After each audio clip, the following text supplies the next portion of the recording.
Thank you, Dr. Kechi. Yeah, thank you, Dr. Maxwell, and the organizers of this meeting, the Texila American University. Thank you. I count it as a great privilege to be part of this meeting. If I say that I've not come across Texila American University program before, I will be wrong. I will not be telling the truth. I've come across it, and I've also reached out in one way or the other to see how you guys are doing. And my name is Ikechi Abuba, and I, just like the previous speakers said, Onyi made me to also think about introducing myself.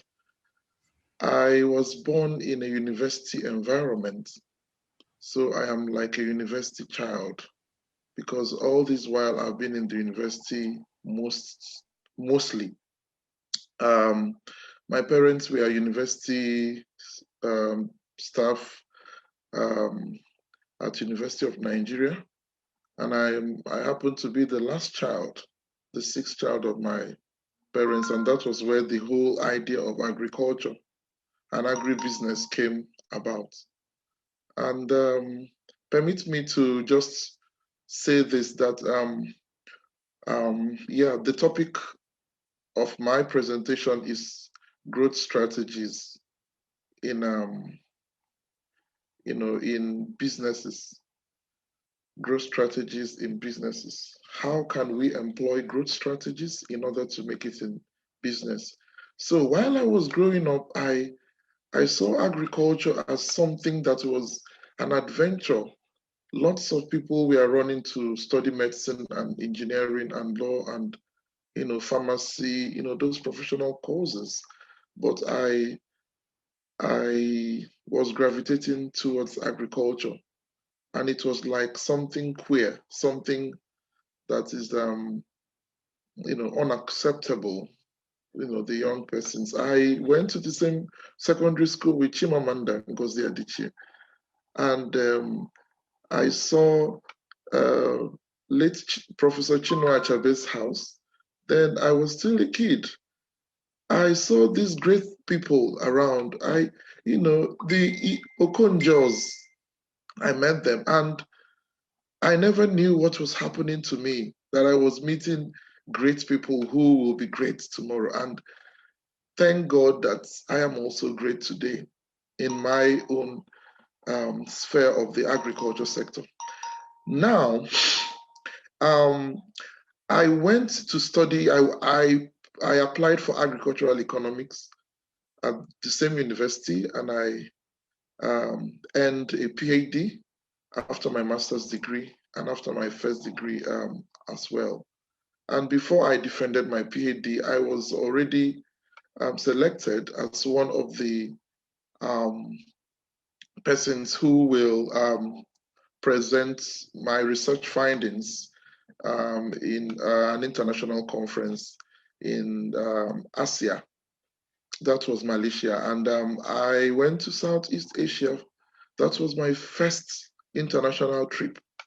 And it was so amazing that I went with some vegetables, fruit vegetables, and people from Sri Lanka, Bangladesh, India, Malaysia, and Thailand, Indonesia. We met, and some of them asked me to give them the okra vegetable I went with, and I gave it to them. My presentation was well accepted, and a lot of people learned a lot from my presentation. It's actually online as well. That was in 2013. Then after the South African government sponsored me for that conference, they employed me to come and do a postdoc. And it was, a journey that broke, broke all boundaries, because I had been personally challenged growing up in Africa.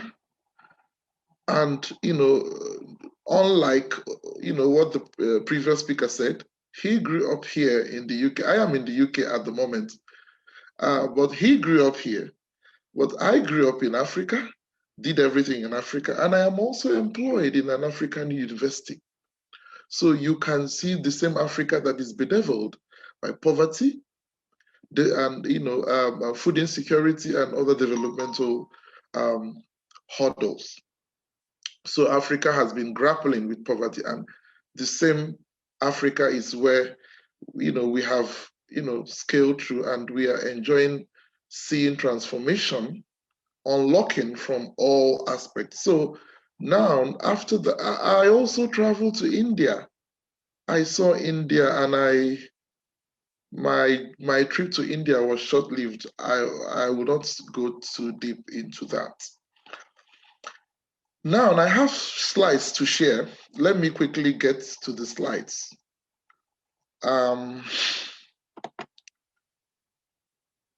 Growth strategies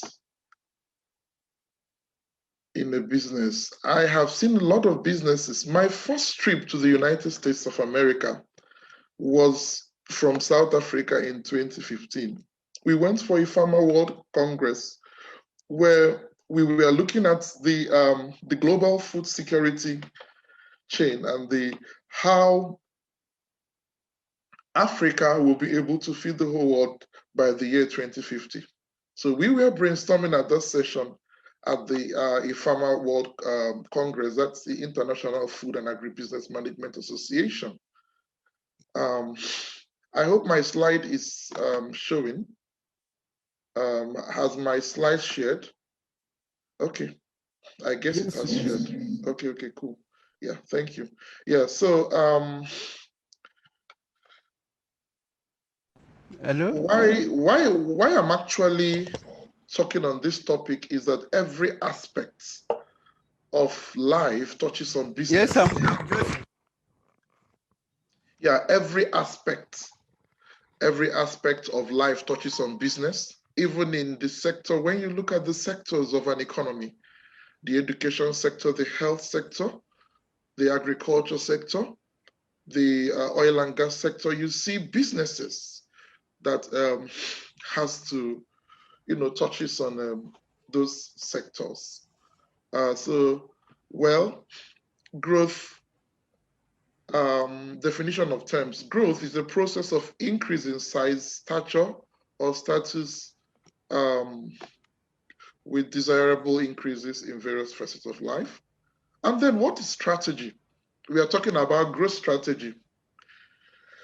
It's a plan of action designed to achieve a long-term or overall goal, aim, objective, purpose.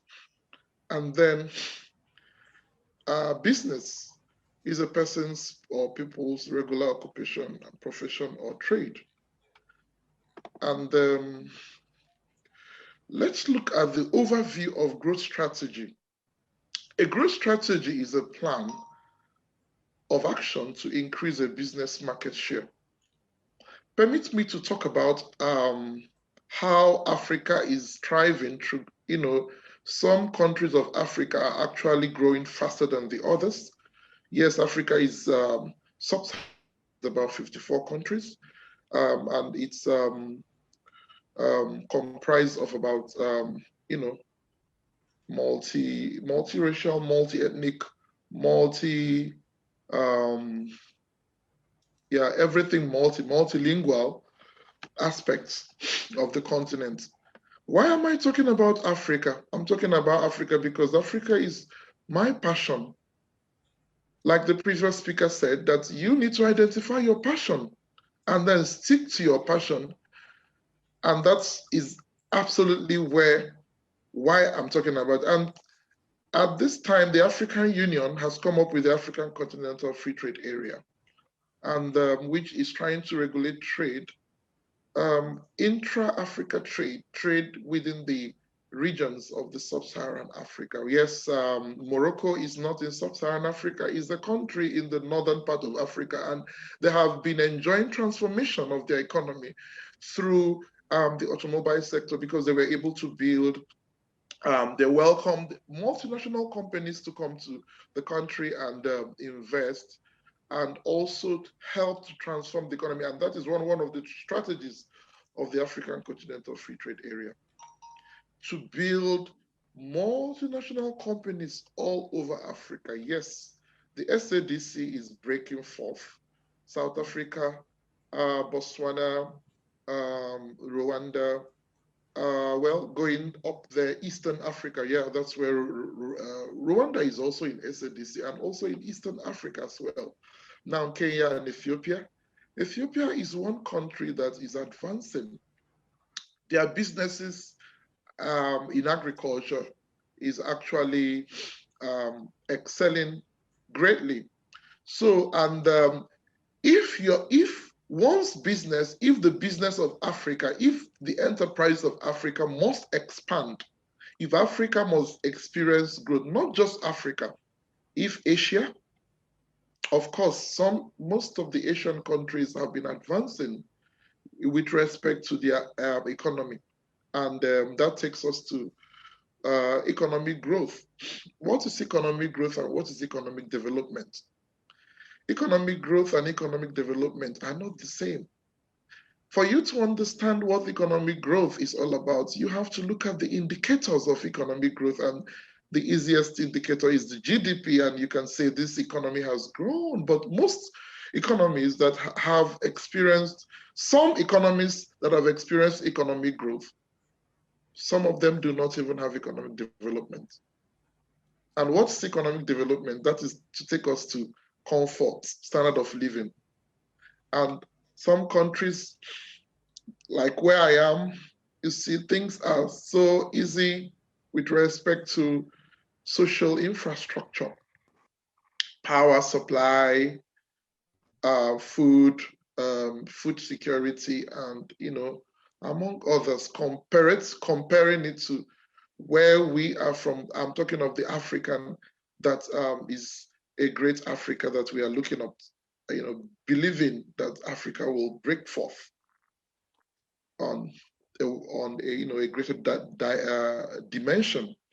Then I have to look at the ANSOF matrix, which summarized 4 high-level business growth strategies employed by companies. And I have to prescribe his own business aspect of explanation, because growth strategy that he developed, among other growth strategies, is one that is quite simple and can be embraced.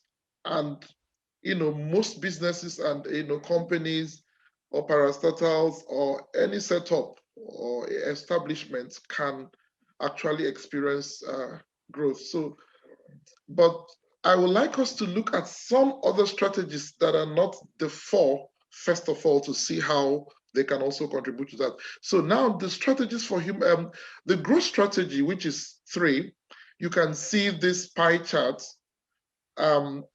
talking about strategies for marketing. Every organization, every company is focusing on the marketing.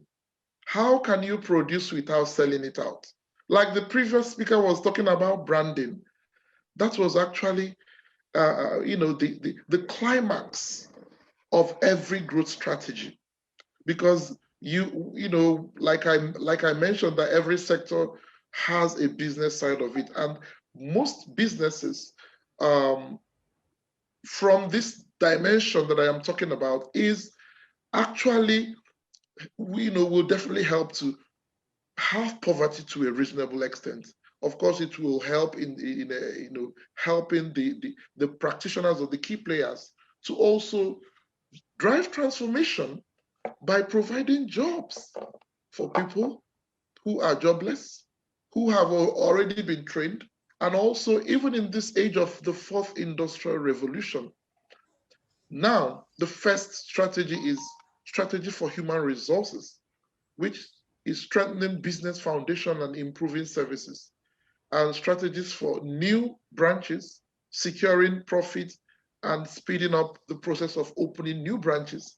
Then strategies for products, That is decreasing food loss and simplifying procedures by reviewing menu composition, among other points. Now, remember that I had already mentioned about the ANSOF matrix, which is actually the 4. The existing ones, you can see market penetration, product development, then for the new, market development and diversification. Now, for diversification, focuses on selling of existing products or services to existing markets to achieve growth in the market.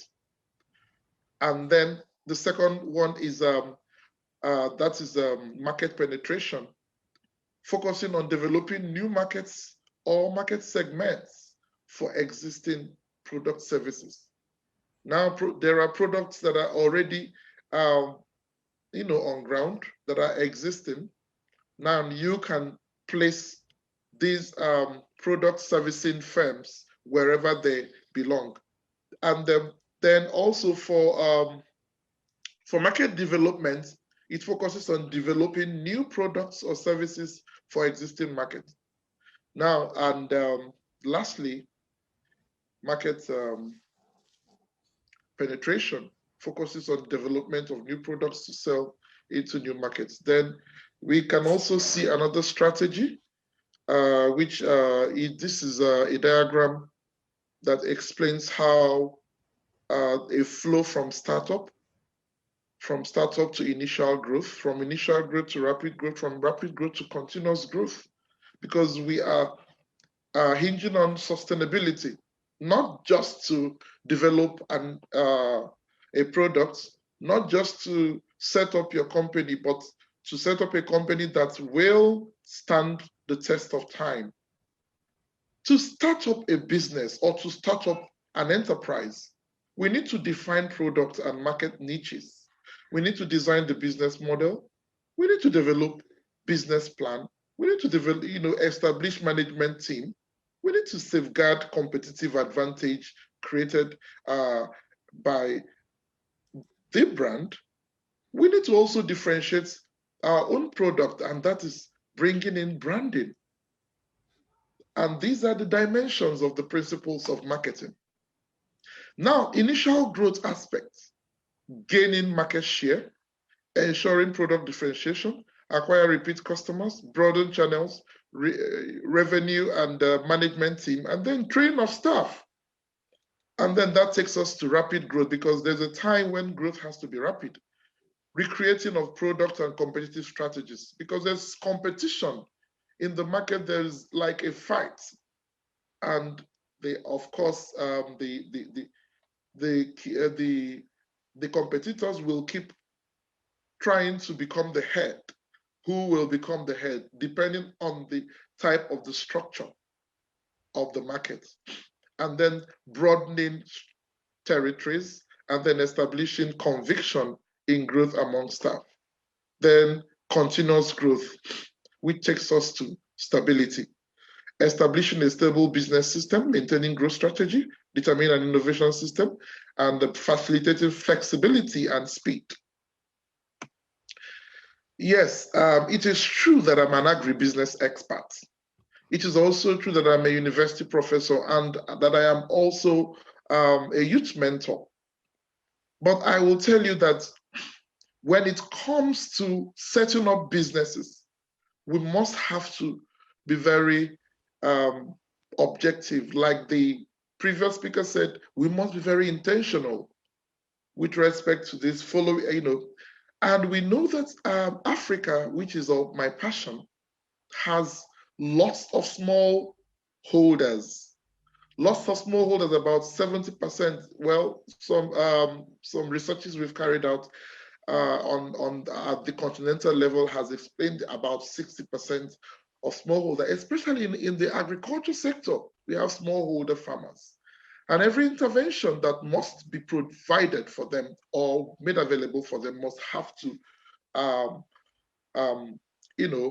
channeled to smallholder farmers who have little or very negligible resources to feed. And let me tell you one thing about the smallholders. The smallholders, they are actually major drivers of Africa's economic transformation. So every attention must be given to them, and that's why we are actually talking about, at the moment, how to come up with data using of the provisions of the fourth industrial revolution, blockchain technologies to get the channel of distribution to capture how, because it will help to capture from the producers, the wholesalers, the retailers, and every other intermediary between the producer and the final consumer. So you can see the 6 powerful business growth strategies for small businesses, ranging from the market penetration, alternative channels, market segmentation, and market development, product expansion, and partnerships. And then this is where my presentation hinges on, and I have already talked about it. Now, let's talk about, let's explain it further. What is market penetration? As indicated in the diagram, a market penetration strategy involves increasing market share. That is among the key players. How much the key players, the distribution of the share of the margins that they get in an existing market. So, and there are common methods which includes lowering prices or using techniques like direct marketing from the producer or manufacturer or even farmer to the final consumer, so as to create customer awareness of their offerings.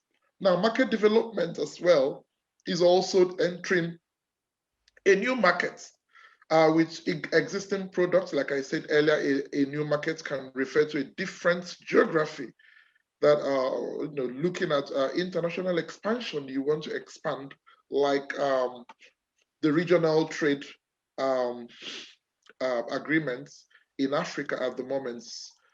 We found out that trade within African countries is so difficult because of infrastructural problems. But we are trying to propose recommendations for regional infrastructural development, so that like the ECOWAS region can come up together, the governments of the ECOWAS region can come up to develop the infrastructure with respect to trying to help the transport system, and also every other like the storage issues on ground. Like let me just give an example, like the market for horticulture, for example, onion vegetable. Some people think that mostly, let me say 90% of the people in Africa, especially farmers, they have incurred a lot of losses with respect to vegetable and fruits. That is horticultural aspect of agriculture. Losses a lot of has been incurred by them. Why? Because of lack of technology, lack of market development. And how can we develop it? Do you know we can produce onions that can last for more than 5 months? That is food for thought for another day. Now, growth strategy also explained with respect to product development. The product development strategy involves creating new products for existing markets. This can be as simple as a fruit and veggies shop offering mixes of selected products, or as complex as introducing an entirely different product line. Like if the fruit and vegetable shop begins to sell ice cream, you can see that is explains product development. And for diversification, of course, it holds the greatest risk of failure. Creating new products for new markets, it implies that the business is a trailblazer, and as a result, its challenges, and rewards will also be higher at the same time. For instance, Apple convinces us that we needed a tablet, which is an entirely new product category to complement our laptops and smartphones. Then whichever growth strategy is employed, you will likely utilize some business development principles as well. let's look at examples of growth strategies as I start preparing to wrap up. Let's let's focus on Facebook. We've like the session is being streamed on is streaming online, and Facebook is a massive social media platform. Facebook is ubiquitous today, but when launched in 2004, it became one of the several social media networks. MySpace was the dominant social media site at that time. So how did it take over? How did Facebook take over? The answer is they employed the market penetration growth strategy. Remember that strategy? It started by focusing on a narrow target customer base and then expanded gradually. They started small and began in the Harvard dorm room of Mark Zuckerberg. And consequently, the initial customer base were Harvard students. And then it began to expand gradually. Once it gained traction at Harvard, it gradually expanded to other colleges. This allowed the company to grow using the same success model employed at Harvard. Then after that, it increased growth when ready. And then MySpace began to decline because they had started to follow the process. Then what of Amazon? How did Amazon get to where they are? It's there. You remember that they are, at the retail they are at the retail, point in the channel, and it began in 1995. Back then, consumers were not used to buying online. Despite that, it grew to billions of dollars in annual sales. The question now is what enabled them to grow, and what they employed was that same diversification growth strategy. It was among the earliest online retailers offering the ability to buy online. That is a new concept at that time. Then there was no much companies that sells online. And then they offer an improved customer experience, started by providing customers a larger selection of books than was available in brick and mortar bookstores, being online, and it did not have the limits of shelf space. More so, customers could check the site and know right away if a book was in stock. So, and this continued, and please, can you mute your microphone? You must have to mute your microphone now. Okay, yeah. So then rinse and repeat. Yeah. And successful growth strategies for the Google.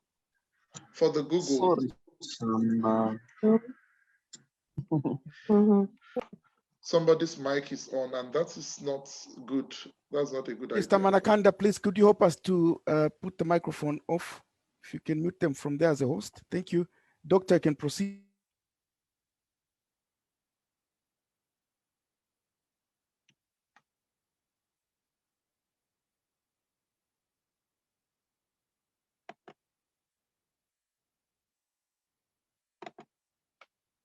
Okay. Sorry. Okay. Yeah, so let's look at Google.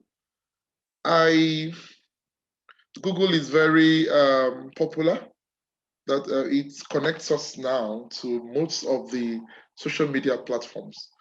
It is renowned for its namesake search engine, but what fueled its growth in the company now called Alphabet, its outsized revenue. How did it do that?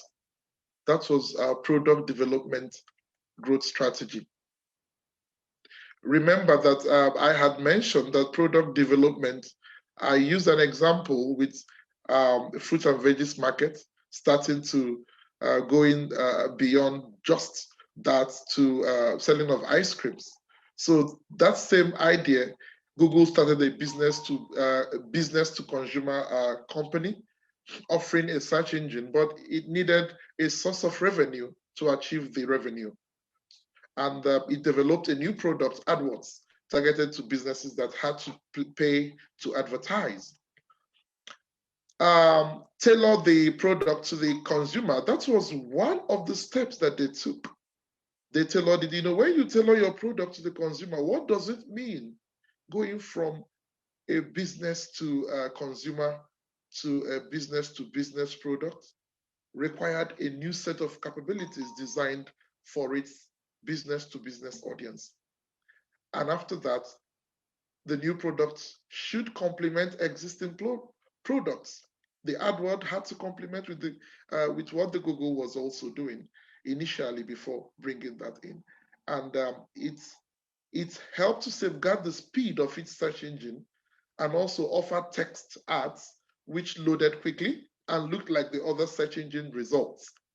And this guaranteed the consumer experience was not just degraded by advertising. Rather, it started to ensure consumers would continue using search engines. Now that we have looked at the examples of how others achieve their growth, we turn to you. We turn to you. How can you be able to sell yourself? How will you be able to sell your talent, to sell your product? How will you be able to position yourself? Now in marketing, we know about segmentation, we know about targeting, we know about positioning in order to get customer loyalty. To reach that after you have created value, like the previous speaker was mentioning about value, vision, and all that. You know, we have to, define goals. That's the first point. What is your goal? Because your goal will help you to develop your strategy in order to market yourself and make profits. Yes. For example, myself,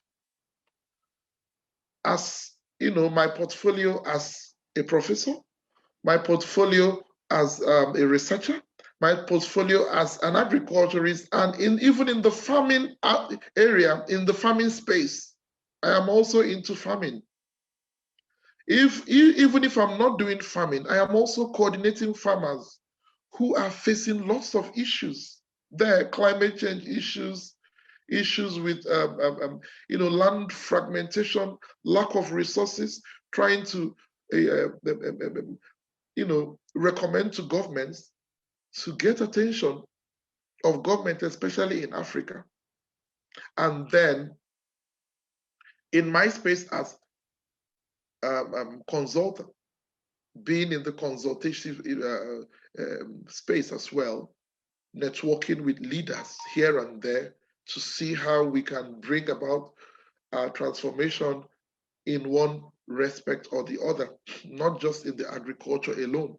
Because of course we know that the agriculture sector is a primary sector, like I had said, because all other sectors of the economy depend on that primary sector, those secondary sectors and tertiary sectors as well. Well, so first of all, define our goals. And secondly, keep timelines short. Keep timelines short. After we have defined goals, we need to set our, we have set our goal, then it should be achievable within the next quarter, within the next month. Why so short? Because shorter timelines allow you to go through the planning process quickly. Since you may be working on a near-term achievable goal, you don't have to waste time trying to figure out where you'll be a year from now, and you can continually refine your plan for successive time frames. And then the third stage is the need for research, and that is performing market research. Market research is very important. Most people adopt or employ these strategies, but they don't even know that they are employing the strategies of, making a market research, going further to know, like carrying out a need assessment. What is needed by consumers? We need to know what they want so that you can bring in your product, so that you can prepare your product, so that you can channel resources to bring about production. And that is the need to perform research to validate approach being employed, and then by gaining insights through research, you will be able to better assess risks and then collect data that can be used to inform the next step or line of action, because data is one of the major issues with Africa. Data, we need data, we need to carry out massive information acquisition, going for information, and then having a database of smallholders and the entire channel of operators. Now, you can even attest to that there is a need to create a forecasting model. A model is said to forecast the trajectory, and that is the first stage that we are taking to achieve through the growth strategy. This may seem unnecessary, but it serves two important purposes. And what are they? It helps to measure progress towards our targeted goals. It helps to measure progress, and and if we are hitting the growth numbers being targeted, then we must have to use this. Then secondly, the model serves as a communication tool to secure a buy-in on the plan. For example, if you rely on the sales team to acquire customers, getting them to agree to the goals in the growth strategy model is key to increasing the chances of success. And then the feedback and result outcome will be invaluable, thereby ensuring that model's accuracy. Now that takes us to the fifth stage. And the fifth stage is to identify more actionable steps. There is need to transition from high-level goals to actionable steps. This implies that identifying the tactics to achieve your objectives go-to-market strategy, especially when launching a new product. If customer growth is a key objective, then CRM software can also help to manage customer relationships. Once the nuts and bolts of our growth strategy is outlined, then we'll be able to concretize next steps to place and also beginning to execute it. Last words. In conclusion, developing a growth strategy is very important. Jokes apart, but even more in executing on that strategy. Lots of people that have started businesses, they have stopped halfway. For example, we are talking about food security. Food security has 4 major pillars. The first pillar is food availability. Is food available? If food is available, that takes us to the second pillar. Can it be assessed? That is accessibility. And if it can be assessed, can it be utilized? If it can be utilized, and that is the third pillar. If it can be utilized, can there be sustainability? Can food be stable? And that is where the same principle of growth strategy in businesses, employing actionable steps in measuring results against the forecasting model to ensure that we are headed in the right direction. If not, do not hesitate to adjust. With a well-developed growth strategy in hand, you can increase your chances of successfully expanding any business scope, whether it's a small business, whether people have come together to form partnerships, whether you are in this space or that space. Some people are in the IT space. Some, like the IT space is very, significant space in driving transformation at this time, because We are now in the fourth industrial revolution. And most of developed countries are already implementing those blessings. Now Africa is still grappling. And then, can Africa meet for business and do business? I think Africa can meet to do business. Can we, with the continental free trade area, trying to encourage trade amongst the regions of Africa, and with respect to the comparative advantages of those countries in producing one commodity or the other. Now, thank you. Thank you, Dr. Ikechi. That was agribusiness, how to come up with strategies in agribusiness. That was so wonderful and well done. I learned a lot personally, how Africa can open up, and that was interesting. I learned about your background, the strategies in agriculture. I think agriculture is way to go. As Eli mentioned, that African Development Bank came up with a study that Africans should not take agriculture as a social activity, but as a billion business. And by the year 2030, everywhere in the world will be looking at Africa as a fertile land for agribusiness.